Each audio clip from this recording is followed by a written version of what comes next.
दावडा येथील पीएम श्री जिल्हा परिषद प्रशाला शाळेत बाल आनंद उत्सव व उन्हाळी शिबिर अतिउत्साहात संपन्न। पीएम श्री जिल्हा परिषद प्रशाला धावडा या शाळेतर्फे शैक्षणिक वर्ष 2025-26 करिता विद्यार्थ्यांच्या विविध कलागुणांना वाव देण्याच्या दृष्टिकोनातून तसेच उन्हाळी सुट्ट्यांचा सदुपयोग करण्यासाठी शाळेतील इयत्ता 5वी ते 10वी पर्यंतच्या विद्यार्थ्यांसाठी मोफत अशा बाल आनंदोत्सव उन्हाळी शिबिराचे आयोजन करण्यात आले होते। या शिबिरांतर्गत कला, क्रीडा आणि उद्बोधन वर्गांचा समावेश करण्यात आलेला होता। या उन्हाळी शिबिर अंतर्गत विद्यार्थ्यांना सकाळी योगा तासिका, चित्रकला खेळ, नृत्य आणि उद्बोधन वर्ग अंतर्गत विविध नामवंत लोकप्रिय अशा व्याख्यात्यांची मेजवानी ऐकायला मिळाली। या शिबिरामध्ये विद्यार्थ्यांना सकस आणि भरपूर नाश्ता ही मोफत देण्यात आला। या उन्हाळी शिबिरात आजच्या या समारोपाप्रसंगी विद्यार्थ्यांना विविध उपक्रमामध्ये सहभागी झाल्याबद्दल त्यांना प्रशस्तीपत्र मान्यवरांच्या हस्ते वाटप करण्यात आले। या कार्यक्रमाला धावडा येथील युवा कार्यकर्ते दिनेश देवकर, पत्रकार जाबीर शाह पठाण, मुस्तफा खान पठाण, हरिभाऊ बोराडे, राजू शहा, विठ्ठल भोटकर, सोमनाथ अप्पा घोडकी, रामलाल वैरी, प्रतिष्ठित व्यक्ती नंदुभाऊ जाधव यावेळी हजर होते। या शिबिराच्या यशस्वीतेसाठी प्रशालेचे मुख्याध्यापक DM बडगे यांनी मार्गदर्शन केले।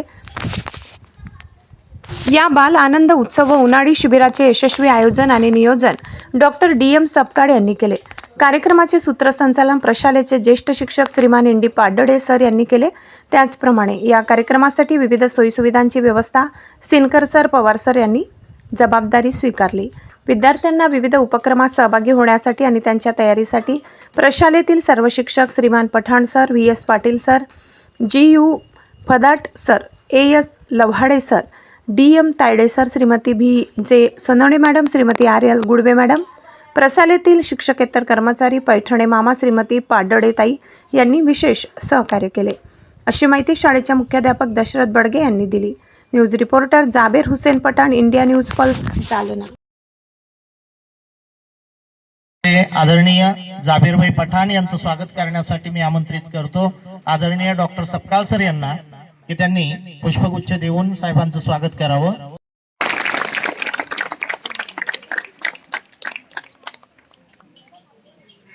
त्याचबरोबर कार्यक्रमाला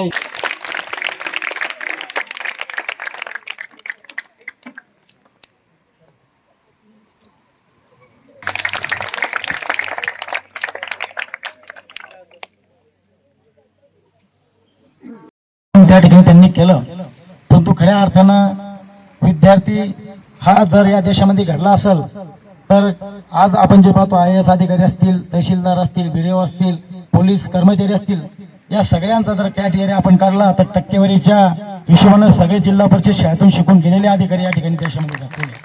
म्हणजे शिक्षणाचा दर्जा आज जरी आपण प्रायव्हेट शाळेकडे दृष्टिकोनानं पाहतो की बा या शाळेमध्ये आपला मुलगा टाकला तर त्याचा शैक्षणिक दर्जा सुधारेल, परंतु खऱ्या अर्थानं स्वस्तेमध्ये मुलगा टाकून या ठिकाणी मुलाची आर्थिक आणि शैक्षणिक दुरावस्था आपण या ठिकाणी करतोय असं म्हणणं या ठिकाणी वावगं ठरणार नाही। कारण जिल्हा परिषदमध्ये तुम्हाला कसल्याही प्रकारचं डोनेशन लागत नाही, कसल्याही प्रकारची फीज लागत नाही आणि तुम्हाला शासन या ठिकाणी गणवेशापासून तर मध्यान्ह भोजन सुद्धा या ठिकाणी या जिल्हा परिषद शाळेमध्ये विद्यार्थ्यांसाठी देतं। म्हणजे आपण आज विद्यार्थी आहात तर आपण या शाळेमध्ये शिकतो तर आपल्या मैत्रिणींना सुद्धा आपण सांगलं पाहिजे की जिल्हा परिषदमध्ये आपण ऍडमिशन घेतलं पाहिजे। आज मागच्या शैक्षणिक वर्षाचा 10वीचा निकाल आपण पाहिला तर वेगवेगळ्या शाळेचे निकाल लागले, परंतु PM श्री जिल्हा परिषद हायस्कूलचा निकाल सुद्धा 100% या ठिकाणी या वर्षीचा 10वीचा लागला। म्हणजे शिक्षकांनी अतुनात या ठिकाणी श्रम घेतले, शिक्षण दिलं आणि प्रत्येक विद्यार्थ्यावर विशेष लक्ष दिलं, त्याचा हा परिणाम। अनेक शाळा आहे, प्रत्येक शाळेमध्ये आज विद्यार्थ्यांची संख्या जसं आपण जनावरं भरतो तशी भरली गेली, परंतु त्या दृष्टिकोनातून आपण प्रायव्हेट शाळेकडे न वळता जिल्हा परिषद शाळेमध्ये आपण शिक्षण घेतलं पाहिजे। आपल्या माध्यमातून आपण आपल्या आईवडिलांना सुद्धा सांगितलं पाहिजे की या शाळेमध्ये आम्ही शिकतो, खरंच या शाळेतले सर्व शिक्षक या ठिकाणी आम्हाला आपल्या घरच्यासारखं मार्गदर्शन करतात आणि अतिशय चांगल्या प्रकारे शिकवतात, आम्ही पाहतो।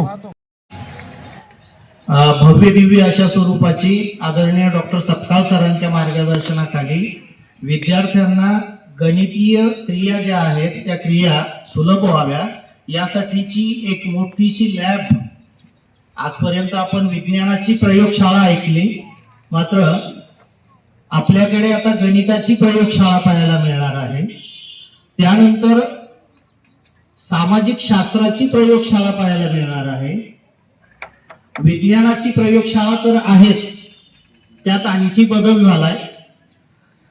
त्याचबरोबर एक नाविन्यपूर्ण मोठंसं ग्रंथालय आपल्याला पाहायला मिळणार आहे.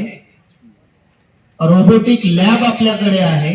या सगळ्या गोष्टी ना शिक्षकासाठी आहे तर त्या पूर्णपणे आपल्या सामान्य परिवारातून शिक्षण घेण्याच्या उद्देशाने येणाऱ्या जिल्हा परिषदच्या मुलांसाठी आहे आणि ते विद्यार्थ्यांपर्यंत पोहोचवण्याचा आटोकाट प्रयत्न आमच्या इथल्या प्रत्येक शिक्षकाचा असणार आहे. त्यामुळे शाळा म्हणजे भोकरदान पासून तर ही या एरियातली पहिली शाळा होती.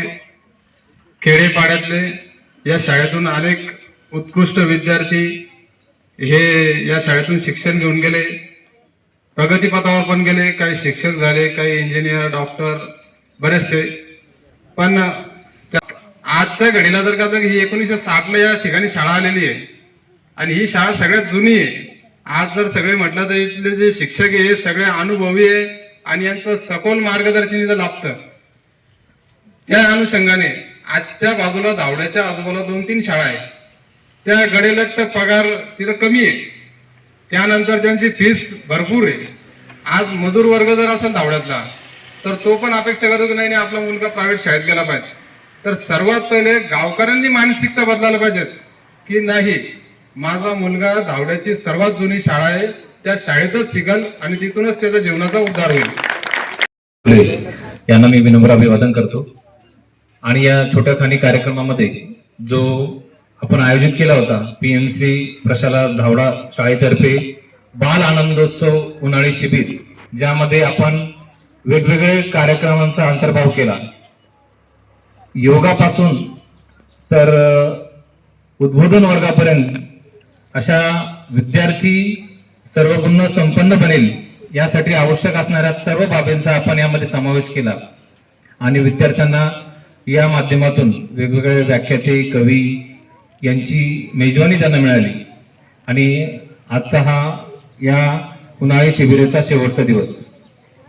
तर या शेवटच्या दिवशी समारोप प्रसंगी उपस्थित असलेले सर्व पत्रकार बंधू, त्याचप्रमाणे उपस्थित असलेले गावातील प्रतिष्ठित नागरिक तसेच पालकवर्ग यांनी वेळात वेळ काढून विद्यार्थ्यांना मार्गदर्शन करण्यासाठी, त्यांना प्रेरणा देण्यासाठी उपस्थित राहिले. या सर्वांचे मी मनापासून आभार व्यक्त करतो. तसेच आमचे सन्माननीय मुख्याध्यापक ज्यांनी हा कार्यक्रम घडवून आणला त्यांच्याही मनापासून या ठिकाणी आभार व्यक्त करतो. आणि सर्वात महत्वाचं, सर्व तुम्ही विद्यार्थी ज्यांनी मनापासून या कार्यक्रमामध्ये सहभाग घेतला, सहभागच नाही तर त्यामध्ये चांगल्या प्रकारे त्या कार्यक्रमाची शोभा वाढवली. पुरेपूर अगदी उन्हाळ्याच्या सुट्ट्या असताना मामा मामीला सोडून तुम्ही इथे राहिलात आणि सकाळ 7:30 पासून तर 12:30 पर्यंत या कार्यक्रमामध्ये उपस्थित राहिलात. आणि त्यामुळे तुमचेही मनापासून आभार. सर्व शिक्षक मंडळी ज्यांनी या कार्यक्रमासाठी मदत केली त्या सर्वांचे या ठिकाणी आभार व्यक्त करतो. आणि या ठिकाणी हा समारोपाचा कार्यक्रम औपचारिक संपला या ठिकाणी अध्यक्षाच्या वतीने जाहीर करतो.